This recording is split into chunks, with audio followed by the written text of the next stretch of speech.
இன்றைய வேதவசனம் எபிரேயர் 13:1.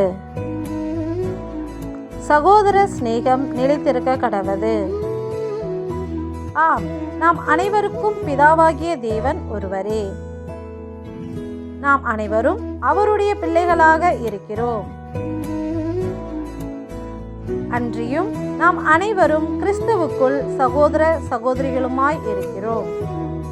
எனவேதான் நம் இயேசு, நான் உங்களில் அன்பாயிருந்தது போல நீங்களும் ஒருவரில் ஒருவர் அன்பாயிருங்கள் என்கிற புதிதான கட்டளையை உங்களுக்கு கொடுக்கிறேன் என்று சொன்னார். அன்றியும் அப்பா பிதாவே என்று கூப்பிட பண்ணுகிற இயேசு கிறிஸ்துவின் ஆவி நமக்குள் இருப்பதினால் அவர் எப்படி நம்முடைய தப்பிதங்களை எல்லாம் மன்னித்து நம்மை நேசிக்கிறாரோ அப்படியே நாமும் மற்றவர்களின் தப்பிதங்களை மன்னித்து எல்லோரையும் சகோதர நேசத்தோடு நேசிக்க வேண்டும். எங்களை சகோதர நேசத்தில் நிலைத்திருக்க செய்யும் எங்கள் நல்ல தேவனே, உமக்கு நன்றி செலுத்துகிறோம். நன்றி.